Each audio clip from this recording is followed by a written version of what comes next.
और आज जहां गुस्सा है पार्टी के लिए वहां दर्द भी है। और उदयपुर में जो कुछ हो रहा है उसको देख के पार्टी पे तरस भी आ रहा है। आज यहां पे मैं कुछ बातें कांग्रेस के शीर्ष नेतृत्व से साझी करने के लिए आया हूं, अपने दिल की बात कहने के लिए आया हूं। और जो मेरे दिल की बात है, मैं समझता हूं यही बात बहुत से लाखों करोड़ों कांग्रेस के कार्यकर्ताओं के दिल की बात है, जो शायद उस चिंतन शिविर में रखी ना जा सके, क्योंकि जमावड़ा वहां बड़े शीर्ष नेताओं का है। पर कितने शीर्ष नेता सिर्फ चीयर लीडर का रूप धारण करके रह जाएंगे, या कितने लोग उनमें से सच के ऊपर पहरा देंगे, कड़वी और सच्ची बात कह पाएंगे, ये तो आज और कल का दिन ही बता पाएगा। परंतु 50 साल जिस पार्टी में खून पसीना बहाया, जिसके साथ अच्छे बुरे समय में साथ रहे, उसके प्रति मेरा भी जाते जाते एक दायित्व बनता है। I would call it my parting gift to Congress party. मैं कुछ बातें साझी करना चाहता हूं, क्योंकि कल मैंने कांग्रेस के हमारे माननीय अध्यक्ष सोनिया जी का भाषण सुना। बड़ा भावुक भाषण था, और उन्होंने खास तौर पे जो बात कही कि exceptional situations need exceptional solutions. परंतु कल का जो प्रोग्राम मैंने देखा उस चिंतन शिविर का, वो मात्र एक औपचारिकता, एक फॉर्मेलिटी फुलफिल करने से ज्यादा कुछ भी नहीं था। आज समय जब है पार्टी को बचाने का, आज पार्टी का अस्तित्व जो है, party is facing existential crisis, और उस समय हम इस तरह से बिहेव कर रहे हैं जैसे राष्ट्र का दायित्व आज कांग्रेस पार्टी के कंधों पे है। कमेटियां बनाई गई हैं, 6 किस्म की कमेटियां हैं, जो कि फॉरेन पॉलिसी भारत की डिस्कस कर रही है, कोई इकोनॉमिक पॉलिसीज, आर्थिक पॉलिसीज के ऊपर डिस्कशन चल रही है, एग्रीकल्चर पॉलिसी के ऊपर डिस्कशन कर रही है। मेरा मानना है कि बिल्कुल कांग्रेस आज एक मेन अपोजिशन पार्टी है, और हमारा ये फर्ज भी बनता है कि हम इन विषयों के ऊपर हमारी एक राय हो। परंतु उससे भी ज्यादा, जैसे कहते हैं कि घर को सजाने का तस्वुर तो है बहुत, घर को सजाने का तस्वुर तो है बहुत, पहले ये तो तय हो कि घर को बचाएं कैसे। पहले ये तो हम आपस में बैठ के नाता डिस्कस कर लें। मैं अपने आप की आज भी आदत नहीं जाती, मैं आप नेताओं से, कांग्रेस जन से बात कर रहा हूं कि आप ये तो तय करेंगे कांग्रेस को बचाओगे कैसे, क्योंकि अगर बचाने की नीयत होती है और ये एक मात्र औपचारिकता ना होके चिंता, यहां पे ये चिंता का शिविर होना चाहिए था, ना कि चिंतन का। चिंता तो दिखाई नहीं दी। अगर चिंता होती वास्तविक में, तो वहां पे एक कमेटी, उन 6 कमेटियों के साथ कमेटी एक यूपी के ऊपर भी बनती कि उत्तर प्रदेश के अंदर कांग्रेस की ऐसी दुर्दशा क्यों हुई। 403 सीटों में से करीबन 390 सीट्स के ऊपर कांग्रेस के जो प्रत्याशी थे, उनको मात्र 2000 वोट भी नहीं आ पाए। आप सब समझते हैं कि पंचायत के मेंबर का जो कैंडिडेट होता है वो भी 2-4 हजार वोट ले जाता है। एक कांग्रेस का एमएलए उत्तर प्रदेश, जो कि दिल है हिंदुस्तान का, वहां पे कांग्रेस के नेताओं की ये दुर्दशा होनी, नेताओं की नहीं, मैं समझता हूं ये शीर्ष नेतृत्व की और पार्टी की दुर्दशा है। उसके ऊपर कोई कमेटी बनी, क्या उस पर कोई विचार करेगा? कल कोई अजय जी, जो लालू जी हमारे, अजय लालू जी हमारे प्रधान है, क्या वो बात करेंगे, साझा करेंगे क्या कारण रहे, क्या कमियां, उनको सुधारने का प्रयास किया जाएगा। इसी तरह चाहे गोवा है, चाहे मणिपुर है, क्यों आज क्या हालात, इस किस्म के बाद चर्चा तो ये होनी चाहिए थी कि पूरा north east, all the 7 sister states जो हैं, हम सारी हाथ से खोए बैठे हैं, क्या कारण हुआ। गोवा में तो बड़ी भारी एंटी इनकम्बेंसी थी सरकार की, चर्चा ये भी थी कि सरकार बनने के चांसेस है, परंतु हम कहीं भी नहीं ठहर पाए। और उत्तराखंड की बात कीजिए, और उत्तराखंड की तो मैं स्पेशली बात करना चाहूंगा कि 2 सूबे प्रांत ऐसे थे जिनकी बातचीत हो रही थी कि उत्तराखंड और पंजाब के अंदर कांग्रेस बहुत ही अच्छा प्रदर्शन करेगी और दोनों में सरकार कांग्रेस की बनेगी। फिर क्या हुआ? क्या कोई वहां बता पाएगा कि उत्तराखंड के जो मुख्यमंत्री के प्रत्याशी थे हमारे हरीश रावत जी, उनका एक पांव पंजाब में था, एक पांव उनका देहरादून में था इलेक्शन दिन तक। क्या वो सोच लेके आए थे? क्या सोच के साथ हरीश रावत जी को पंजाब का प्रभारी बना के भेजा गया? क्या उनकी मंशा सिर्फ इतनी थी कि हम तो डूबे हैं सनम, तुमको भी ले डूबेंगे? खुद तो उनकी जो दुर्दशा हुई, और मैं इसमें कहने में संकोच नहीं करूंगा, मैं पहले भी कह चुका हूं और आज फिर कह रहा हूं, अगर हरीश रावत जी आ रहे हैं तो I call it divine justice, he deserved it. जो कांग्रेस पार्टी की दुर्दशा हुई है उसमें बहुत बड़ा रोल जो है एकमात्र इन व्यक्ति का है।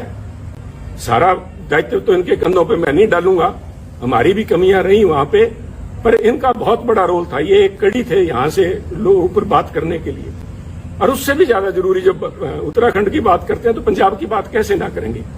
मैं पंजाब की बात के ऊपर कुछ समय लूंगा। मैं आपसे धैर्य की अपेक्षा करता हूं कि कृपया थोड़ा धैर्य रखें, क्योंकि पंजाब का मुद्दा सिर्फ वहां पे सरकार बनने ना बनने तक सीमित नहीं है। बहुत ही एक आधारभूत मुद्दा है जो पंजाब से जुड़ा हुआ है। पंजाब में जो घटनाएं वापरी हैं और जिस वजह से वहां पे पार्टी की जो दुर्गत हुई है पंजाब में, उसकी समस्याएं जो है उनके दूरगामी और आधारभूत उसका प्रभाव पड़ेगा। एक बात मैं मानता हूं कि देश जो है, भारतवर्ष जो है, एक सेकुलर देश है, और उस भारतवर्ष के अंदर अगर सबसे कोई सेकुलर प्रांत है तो मुझे इस बात का गर्व है कि वो पंजाब है। और पंजाब ने बार बार ये दर्शाया है, यहां तक कि 25,000 पंजाबियों ने कुर्बानी दे के भी, आतंकवाद के उन काले दिनों में 25,000 पंजाबियों की कुर्बानियां हुई, परंतु वहां आपसी भाईचारे और सेकुलरिज्म के ऊपर आंच भी नहीं आई। परंतु आज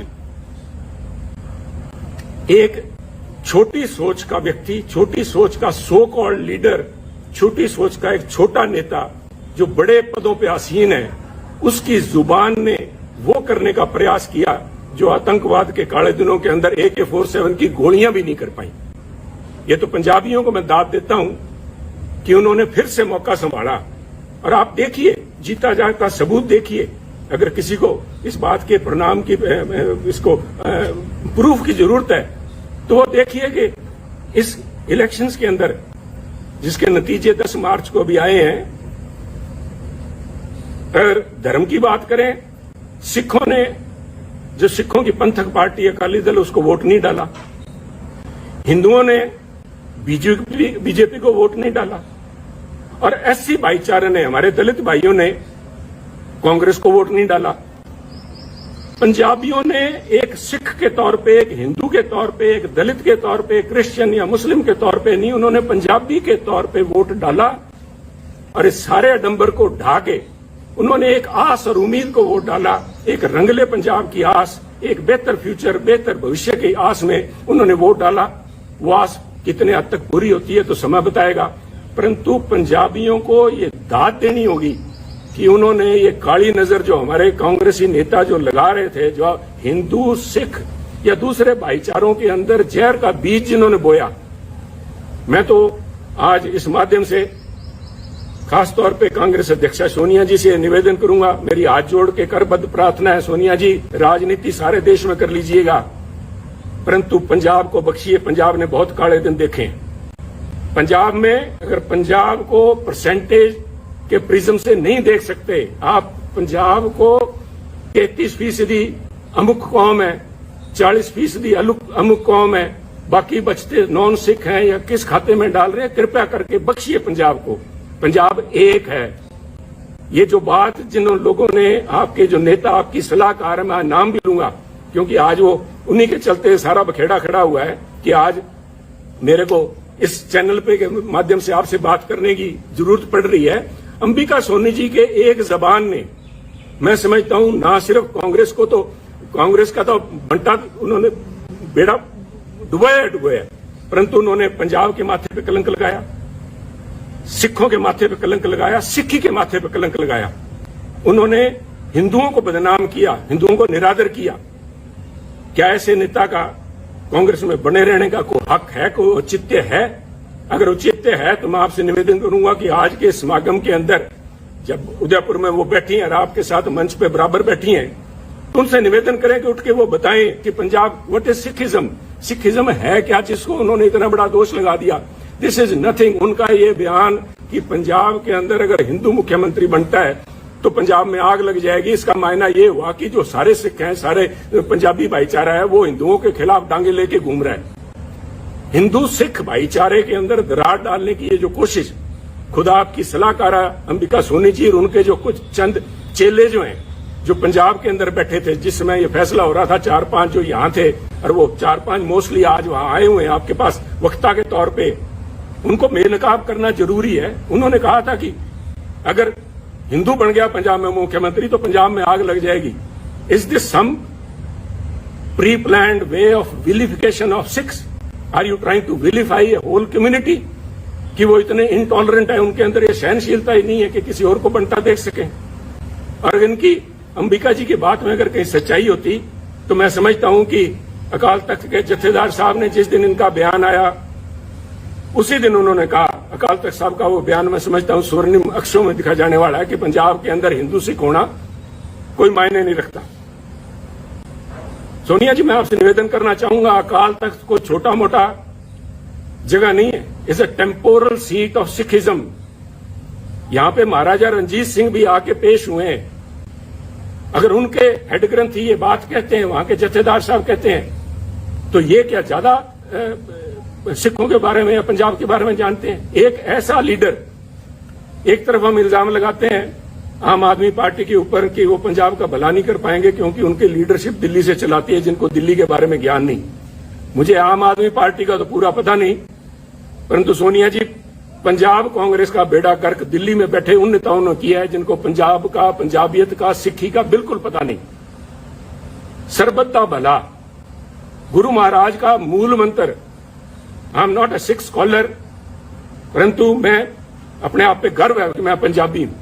मुझे इस बात का मान है कि गुरु महाराज ने जो मूल मंत्र दिया था वो था मानस की जात सब एको पहचान में, सरबत दा भला, यूनिवर्सल ब्रदरहुड। कौन सी लैंग्वेज समझाऊं मैं इनको, अंबिका जी को?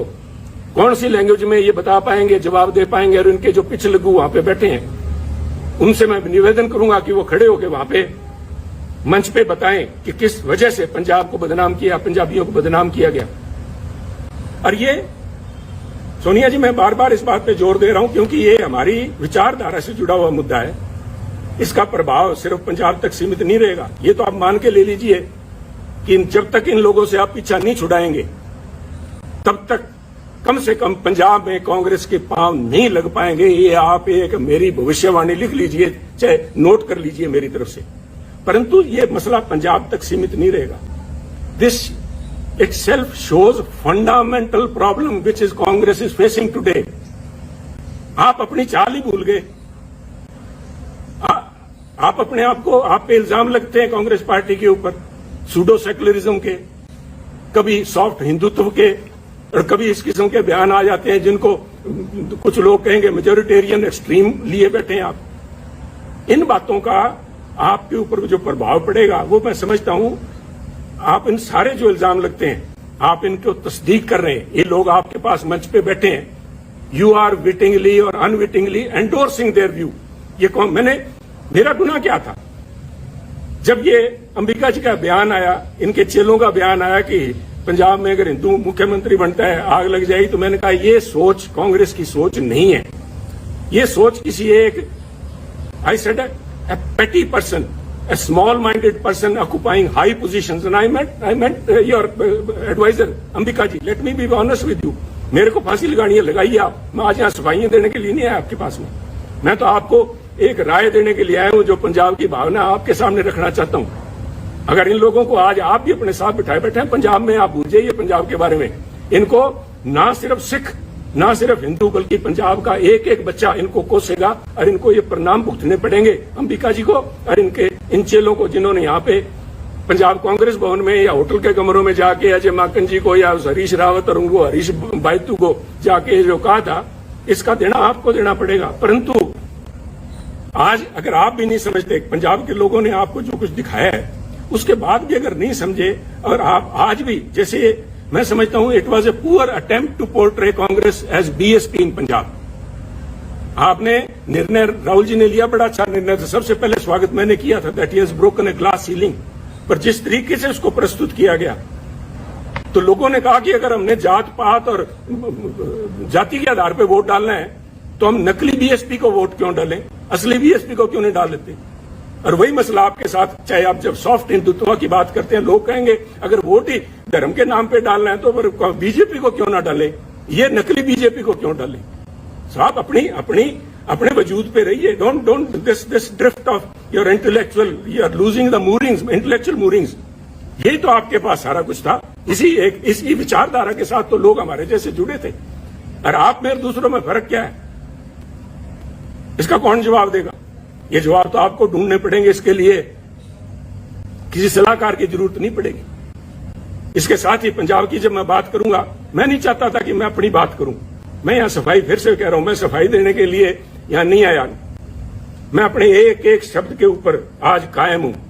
मैंने जब आपको कहा था कि ये जो दिल्ली के अंदर आपके पास लोग बैठे हैं, आपको आंखें दिखा के और बाहर जाके कहते हैं समझौता हमसे करने का प्रयास करिए कांग्रेस अध्यक्षा, उन्होंने ना सिर्फ आपकी पद की गरिमा को ठेस लगाई बल्कि कांग्रेस की सोच को भी ठेस लगाई। मैं आज भी उस बात पे पहरा देता हूं। परंतु मैं इसलिए कह रहा हूं कि मुद्दा मुझे नोटिस दिया गया, सो कॉल्ड नोटिस,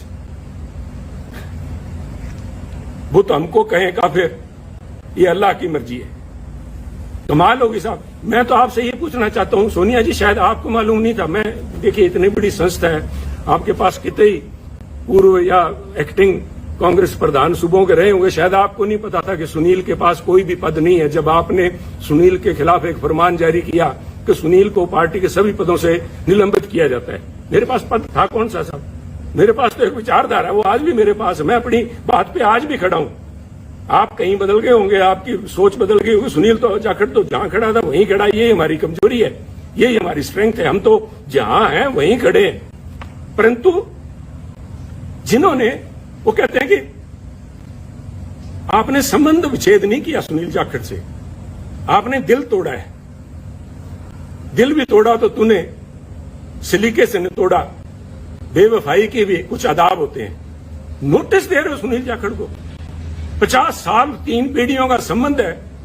मुझसे बात करने में किसी को शर्म आ रही थी? ये मैं सारे जवाब आपको दे सकता था, परंतु मैं आज जवाब देने के लिए नहीं आया। मैं जो बात देने का आपसे कहने के लिए आया हूं, जिस क्या कहूं मैं, मजाक कहूं या इसके ऊपर तरस आता है मुझे, मुझसे आपने मुझे नोटिस दिलाया, एक ऐसे व्यक्ति से नोटिस दिलाया, और इस बात के लिए नोटिस दिलाया कि मैंने आपकी सलाहकारा के खिलाफ अपशब्द बोले। चलो मैंने तो आपकी सलाहकार अंबिका जी के खिलाफ जो कुछ बोला ना बोला, पर नोटिस किससे दिलाया आपने? तारिक अनवर जी एक बड़े सुलझे हुए परिपक्व नेता हैं,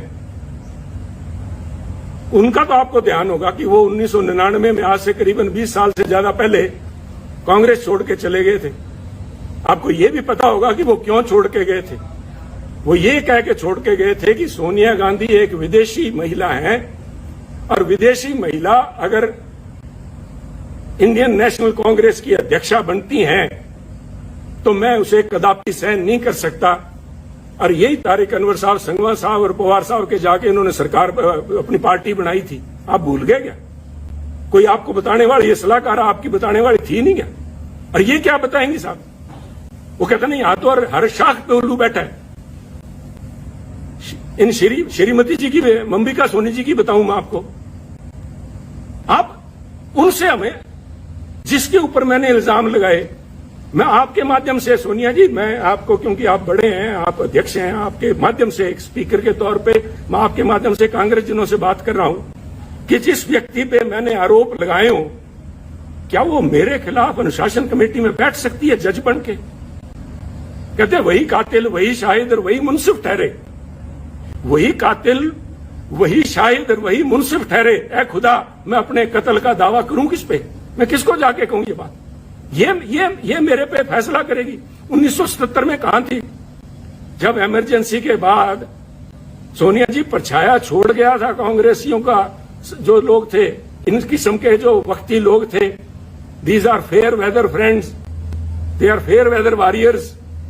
इंदिरा जी की चहेती थी ये, संजय जी के साथ ही मिलकर काम करती थी, इसलिए इंदिरा जी का इनके तरफ बड़ा मान सत्कार था। और उस मान सत्कार का नतीजा इसी अंबिका सोनी जी ने यह दिया कि 1977 में जब उनको अपने साथियों की जरूरत थी तो अंबिका जी सबसे पहले डूबते जहाज से छलांग मार के गई थी। जहाज से डूबने वालों को क्या कहते हैं मैं नहीं इस चक्कर में पड़ूंगा। और ना सिर्फ छलांग लगा के गई, ना सिर्फ उन्होंने यहां से कांग्रेस, उससे चंडीगढ़ से इलेक्शन लड़ा जगन्नाथ कौशल जी के खिलाफ, कांग्रेस के प्रत्याशी के खिलाफ। इन्होंने मेरठ में जाके 84 में, फिर महसीना को दुबई जी बैठी होंगी, मैंने देखा नहीं कल प्रोग्राम में उनको। मैं अल्लाह ताला से यही दुआ करता हूं कि उनकी सेहत कायम रहे, वो यहां हो। उनसे पूछिएगा कि इन अंबिका सोनी जी ने इंदिरा जी के खिलाफ क्या क्या अभद्र भाषा इस्तेमाल की थी। आप बड़े दिल के नेता हैं राहुल जी, और आप भूल जाएंगे सोनिया जी, हम नहीं भूलते। हम तो गांठ बांध के बैठे हैं, और ऐसे लोगों को बेनकाब करना पड़ेगा। जब मैं ये बातें कर रहा हूं, जो मेरा ये किस्सा है, this is a case study in itself, the way Punjab issue has been handled from the very beginning. छोड़िए सुनील को उतारा गया जुलाई 2021 के अंदर ये कह के कि सुनील जाखड़ मुख्यमंत्री कैप्टन अमरिंदर सिंह जी के साथ मिलकर काम करता, उनका बहुत नजदीकी है, मिले हुए दोनों। नए कांग्रेस प्रधान को बनाया गया, और उसके बाद जुलाई 21 को नए कांग्रेस के प्रधान नवजोत सिंह सिद्धू जी बनते हैं, और उसके बाद 6 महीने तक सारी एआईसीसी, सारी कांग्रेस इसी बात को लगी रही कि पहले मुख्यमंत्री कैप्टन अमरिंदर सिंह जी, उसके बाद में चरणजीत चन्नी, इन दोनों को आपस में कैसे इकट्ठा बिठाया जाए, कैसे पीसीसी प्रधान और मुख्यमंत्री मिलकर काम करें। व्हाट वाज इट, क्या था ये? क्या आप इसी एक बात पे, किसी एक बात पे खड़े हैं क्या? कोई स्टैंड है पार्टी का? और ये जो डिस्टेबलाइज करने की प्रयास किया गया, मैं जिनकी बात कर रहा हूं, डिवाइन जस्टिस की, रावत साहब को भेजा इसलिए गया था कि कैप्टन अमरिंदर सिंह व सिटिंग प्रिटी, उनको डिस्टेबलाइज किया जाए। सोनिया जी, डिस्टेबलाइज तो विरोधी पार्टियां करती हैं, आप तो you are the parent party. Congress high command वहां पे बैठी, आप पंजाब में क्या डिस्टेबलाइज करवाना चाहते थे? Control destabilisation. और इसका रेमिफिकेशन देखिए, आज नोटिस आया कुछ दिन पहले, मेरे को नोटिस देने के बाद में एक नोटिस नवजोत सिंह सिद्धू जी को भी दिया गया। मेरे बहुत से डिफरेंसेज हैं नवजोत सिंह सिद्धू जी से, परंतु मैं इन प्रिंसिपल बात करना चाहता हूं, क्योंकि ये बातें आज के इस चिंतन शिविर में होनी चाहिए कि उनको किस बात के लिए नोटिस दिया गया कि वो अपनी सरकार के खिलाफ बोलते थे, वो कैप्टन अमरिंदर सिंह जी के खिलाफ बोलते थे, उन्होंने चरणजीत चन्नी के खिलाफ बोला, उनको नोटिस दिया गया। तो सब मेरा एक सवाल है, और मैं बड़ा उनका रिस्पेक्ट करता हूं, अशोक गहलोत जी का। अशोक गहलोत जी, आपकी सरकार को डिस्टेबलाइज क्या सुनील जाखड़ ने कर रखा है क्या, जो सुनील को नोटिस दिया गया है? आपकी सरकार को नवजोत सिंह सिद्धू ने डिस्टेबलाइज कर रखा है क्या? सुनील जाखड़ तो शायद कैप्टन अमरिंदर सिंह से मिला हुआ था या नहीं था, वो तो ये खुद जानते हैं, क्योंकि एक एक बात का इनको ब्यौरा दिया हुआ था। मैं नहीं चाहता था कि कांग्रेस की लड़ाई सड़कों पर उतरे, परंतु ये इनका फैसला था। सिर माथे, मैंने उस माथे को कबूल किया, सिर माथे कबूल किया, परंतु नवजोत सिंह सिद्धू तो सिर्फ बोलते ही हैं। और आपके यहां तो गहलोत साहब हर 15वें दिन आपको बताना पड़ता है राजस्थान की जनता को कि मैं अभी मुख्यमंत्री रहूंगा। और जिन लोगों ने मानेसर में जाके महीना तक कैंप किए रखा, आपकी सरकार के ऊपर ही एनफोर्समेंट डायरेक्टरेट की रेड करवाई, वो तो आप अच्छे थे कि पंजाब वाले से हालात आपके साथ नहीं बने, आपके भांजे भतीजे के यहां 25-30 करोड़ रुपए नहीं मिले तो आप बच गए। उन लोगों को नोटिस नहीं जाना चाहिए? उन लोगों को तो कांग्रेस अध्यक्ष मंत्रणा के लिए बुलाते हैं। तो क्या एक संदेश दे रहे हैं? एक मन बनाना पड़ेगा, क्योंकि अगर सुनील ने खता की है और सुनील की वजह से अगर पंजाब में सरकार नहीं बन पाई, और जैसे कि आपके हरीश बायतू जी कह रहे हैं कि सुनील की वजह से, सुनील के बयानों की वजह से आसपास वाली स्टेट्स के अंदर भी कांग्रेस को नुकसान हुआ है, तो फिर सुनील को निकाला क्यों नहीं? मैं ये पूछना चाहता हूं। अगर आपने फैसला ले लिया, सुनील ने गलत किया, तो सुनील को निकाल के बाहर करो। एक संदेश जाना चाहिए। मेरा कहने के बाद आप फैसला लीजिए, आपको फैसला करना पड़ेगा। मेरा मानना है ये जो कुछ भी हो रहा है, ये चंद चापलूस लोग जिन्होंने घेर रखा है, वो सिर्फ चापलूस ही नहीं है। मैं मर्यादा से बाहर नहीं जाना चाहता, परंतु पहले इल्जाम लगा करते थे कि कांग्रेस के अंदर, कांग्रेस के हर समय हर सरकार के अंदर एक कोटरी होती है, जिसे किचन कैबिनेट कह लो या कोई उनकी कोटरी, उनको विश्वास पात्र हैं जो अपनी नजदीकियों का फायदा उठाते हैं। परंतु मैं कांग्रेस साथियों को बताना चाहता हूं over a period of time, क्योंकि मैंने जो 20 साल के मेरे एक्टिव पॉलिटिक्स में देखा है, ये जो कोटरी थी, ये जो ग्रुप थे, ये गिरोह का रूप धारण कर चुके हैं। और मैं बड़ी गंभीरता से और बड़ी जिम्मेवारी से कह रहा हूं, गिरोह का शब्द मैंने इस्तेमाल किया है। ये जो बना के भेजे जाते हैं यहाँ पे, हमारे इंचार्जेस बना के भेजे जाते हैं, इतिहास गवाह है पंजाब का, मैं राजस्थान का या हरियाणा का तो बोल नहीं सकता, मैं पंजाब की बात करूंगा। जनार्दन द्विवेदी जी शायद आए हुए हैं। जनार्दन द्विवेदी से पहले या बाद में एक शकील अहमद साहब को छोड़ दीजिए, चाहे वो चाणक्य थे, चाहे वो आशा कुमारी जी थी, चाहे रावत जी थे, और चाहे हमारे हरीश बायतू जी थे, ये सारे के सारे एक ही आका के जाके पैरों में हाथ लगाते हैं। वो हमारे पंजाब की आंटी बैठी है वहां पे, इन सारों को उनका वृद्ध हर्ष, उनका जो हर्ष था उनके ऊपर था। और इन लोगों ने इल्जाम बहुत लगे हैं। मैं डिम्पा जी को मैंने कल बैठे देखा, आपके बगल में बैठे थे सोनिया जी, पिछली रो में आपके, उन्होंने एक बयान दिया, उन्होंने पूरे बाड़मेर के माथे पे कलंक लगाया। मैं समझता हूं उनको बाड़मेर का नाम नहीं लेना चाहिए था, उनको व्यक्ति विशेष का कहना चाहिए था, परंतु मुझे पता है कि वो नहीं बोलेंगे, ना ही उनके खिलाफ कार्रवाई होगी। क्योंकि मैं, देखिए, यहां बैठ के राय देनी बहुत आसान है। मैं समझता हूं कि पार्टी को चलाने के लिए बहुत सी आपकी मजबूरियां होती हैं, मजबूरियां हैं भी, चलाने के लिए बहुत अकोमोडेट भी करना पड़ता है। अकोमोडेट कीजिए। मैं नहीं कह रहा कि आप जसवीर सिंह डिम्पा जी की, जिन्होंने कहा था कि बाड़मेर का ठग्गा था या बाड़मेर का डाकू कहा था, मुझे याद नहीं, उन पे एक्शन ना लीजिए। मैं नहीं चाहता कि आपकी संख्या, एमपीज की संख्या घटे, परंतु मैं इतना जरूर चाहूंगा कि एक कमेटी तो बनाई जाए कि क्या हुआ। These so called in charges, AICC in charge of Punjab Congress have not been less than, वो अमेरिकन एक फ्रेज बनी हुई, कारपेट बैगर्स। वो बेसिकली ग्लोरीफाइड ठग थे, जिन्होंने अमेरिका में जाके, जो उन दिनों में सिविल वॉर के बाद लूट खसोट जो हुई है, इस किस्म का यहां पंजाब के अंदर माहौल रहा है। इन लोगों को नोटिस ना दे के आप नोटिस सुनील जाखड़ को दे रहे हो। कोई इल्जाम तो बताओ सुनील जाखड़ को। सुनील जाखड़ ने तो, वो कहते हैं ना, हमारे बागड़ी में कहावत है कि सुनील जाखड़ ने तो आंख में सुरमा डालने का प्रयास किया था, और आपके लोगों ने जाके वहां पे आपको बताया सुनील जाखड़ कांग्रेस की आंख फोड़ रहा है। तो ये निर्णय तो आपको लेने पड़ेंगे। सोनिया जी, मेरे से, राहुल जी से मेरा ये निवेदन है कि हो सकता है आने वाले उत्तराधिकारी वही होंगे, और वो चाहे मेरी किसी से बने ना बने, मुझे लोग गलत कहेंगे, कांग्रेस पार्टी आपके, राहुल जी और आपके नाम के गांधी परिवार के बिना नहीं चल पाएगी। 60 बन जाएंगी, 60 नहीं तो कम से कम हर एक सूबे में अपनी अलग कांग्रेस होगी। आपका होना जरूरी है, आप लोगों का इस पार्टी का एक सशक्त अपोजिशन के लिए होना जरूरी है, परंतु ये तब तक ही जरूरी है कि आप अपने अच्छे बुरे को पहचाने। ये प्रशांत किशोर जी नहीं बता पाएंगे आपको, कोई आपको सुनील कानूनगोलू है उसको वो नहीं बता पाएगा। This is a responsibility of the boss himself। अगर आप लीडर हैं तो आपकी परख होनी चाहिए। आप छोड़िए, आप शायद, I have always claimed that Rahul Gandhi ji एक बहुत ही बढ़िया इंसान है। I still believe it. चाहे आज मेरे फर्क है, चाहे जो भी है, जो आवाज उठनी चाहिए थी, सच के साथ में खड़ी होनी चाहिए, नहीं उनकी मजबूरियां होंगी, परंतु is a very fine man, is a very upright. और मैं अगर कांग्रेस के अंदर इतने साल लिप गया तो उसका बहुत बड़ा कारण राहुल गांधी जी, मैं आज भी मानता हूं। अगर वो और कोई छोटे दिल का व्यक्ति वहां बैठा था, उससे पहले ये तोड़ बिछड़ा, उससे पहले भी वो लेना था। परंतु राहुल जी, आपको भी आजकल एयरक्राफ्ट के अंदर ये सुखोई और वहां पे लड़ाई चल रही है, उनके अंदर एवरी एयरक्राफ्ट, इवन टैंक्स के अंदर भी एक होता है IFF, called identification of friend और फो। दुश्मन और दोस्त की पहचान कराने के लिए उसके अंदर इंस्ट्रूमेंट लगा होता है, जो फ्रीक्वेंसी आपस में एक्सचेंज करके पता करता है कि मैं जिस पे मिसाइल दाग रहा हूं वो कोई मेरा दोस्त तो नहीं है। आपने इन पिछलगुओं के कहने से मेरे पे नोटिस की मिसाइल दाग दी। मेरा क्या बिगाड़ देंगे आप?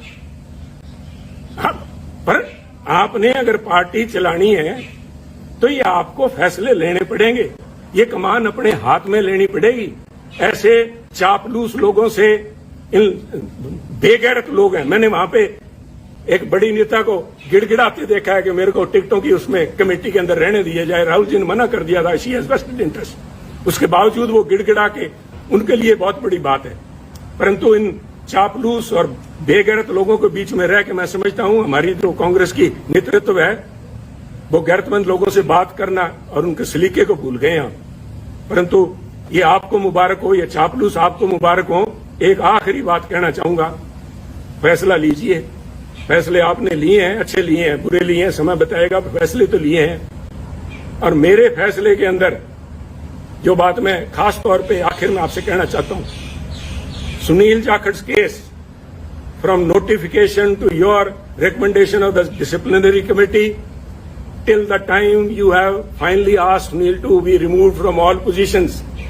It shows what is basically ailing Congress party. आप भी फैसला नहीं ले पाए। ये क्या फैसला था? सुनील से पद ले लिए। क्या पद ले लिए? सुनील के पास कौन से पद थे जो आपने ले लिए? It is because आज भी either you lack conviction or you have doubt whether these allegations are true or not. पर मिसाइल तो छोड़ दिए भैया, तो वापस नहीं आएगी। आपने तो मिसाइल दाग दी। सुनील का तो आपने कर दिया कुंडा। सुनील की गैरत, सुनील का ऑनर, उसके लिए बहुत बड़ी बात है। और जिस दिन आपने नोटिस भेज दिया, मेरा तो आपसे उसी दिन संबंध विच्छेद हो गया। परंतु 50 साल आड़े आते हैं बीच में, इसलिए मैं आपसे संबोधित हूं कि ये कमान अपने हाथ में लीजिए, दोस्त और दुश्मन को पहचानिए। दोस्त दुश्मन नहीं पहचान सकते, कम से कम एसेट और लायबिलिटी तो पहचान लीजिए। एसेट कौन है और लायबिलिटी कौन है? ये लोग आपको कहेंगे कि पंजाब में हमने एक नेशनल एसेट क्रिएट किया। अगर वो एसेट है तो उस एसेट को क्यों नहीं पंजाब कांग्रेस का प्रधान बनाया? क्यों नहीं उसको यूपी में ले गए? हमारे यहाँ तो 17 फरवरी को पंजाब के अंदर इलेक्शन कैंपेन खत्म हो गया था। अगर आपने वाकई जात पात के नाम पे वोट मांगने का ठान ही लिया था पंजाब में, तो यूपी में क्यों नहीं लेके गए मायावती जी को काउंटर कराने के लिए? यह already has become an embarrassment. ये फैसले आपको लेने होंगे और उसके लिए मैं आपका ध्यान, राहुल जी, लेके जाना चाहूंगा पानीपत की पहली लड़ाई बाबर की तरफ। बाबर ने पहली दफा हाथी देखे जब वो पानीपत आया, और एक हाथी को मंगवा के उसने सवारी करने की इच्छा जताई। तो हाथी उनके सामने पेश जब किया गया बाबर के सामने, और हाथी के ऊपर बैठा जब बाबर, तो उसने बैठ के अपने सेनापति से कहा, इसके जानवर की लगाम मुझे थमाओ। तो उन्होंने कहा, जनाब हाथी की लगाम नहीं होती। तो उसका सवाल था निश्चित तौर से कि तो फिर ये चलाऊंगा कैसे? कहते जी, इसकी जो लगाम है, जो इसका जो अंकुश है, वो सामने जो बैठा है, वो जो अंबिका सोनी तायब बैठे हैं या कोई तारिक अनवर बैठा है, उनके हाथ में अंकुश वो है। अंकुश है जो प्रौढ़ जिसको बोलते हैं, वो है। तो बाबर ने तब कहा था कि इसको हाथी को बिठाओ और मेरे को नीचे उतारो। तो उन्होंने कहा, क्या बात होगी महाराज? तो उन्होंने कहा, मैं उस चीज की सवारी कभी नहीं करूंगा जिस चीज की लगाम, जिस जानवर की लगाम मेरे हाथ में ना हो, जिस संस्था की लगाम मेरे हाथ में ना हो। तो मेरी आपसे बेनती यही है, with all due respect and for all the respect and all the time we have spent together and with the party, 50 साल की, आगे बढ़िए, कमान सामिए और इन पिछले लोगों को ऊपर छोड़ के कांग्रेस पार्टी को अगर जिंदा रखना है तो ये लगाम अपने हाथ में लीजिए। वरना इस किस्म के जो चिंतन शिविर हैं, इसी प्रशांत किशोर ने आपको कहा था, यूपी में आपको लेके गए थे, कैंपेन का नाम था खाट पे चर्चा। आज कांग्रेस पार्टी खटिया पे नजर आ रही है। अगर आज समय रहते नहीं संभले, वक्त की फिक्र करना दा क़यामत आने वाली है, तेरा जिक्र भी ना होगा दास्तानों में। तो इसलिए शुभकामनाओं के साथ, चाहे आज मैं समझता हूं कि this is my parting gift, my last words spoken to the Congressman, but मैं इस विश्वास के साथ कह रहा हूं कि कोई ना कोई, मैंने आज भड़ास निकालने के लिए नहीं, आप में कमियां निकालने के लिए नहीं, उन बातों को उजागर किया है जिनके ऊपर चिंतन भी नहीं, चिंता करने का विषय है। आज आपका भी इम्तिहान है, और वो जो 450 सो कॉल्ड सीनियर लीडरशिप बैठी है, आज मैं देखना चाहूंगा कि कितने लोग खड़े होकर सच्चाई पे पहरा देते हैं, कितने लोग खड़े होकर कहेंगे कि वो 5-4 जो पंजाब वाले आए हुए हैं जिन्होंने आग लगाने की बात की थी, उनको बाहर निकाला जाए हॉल से।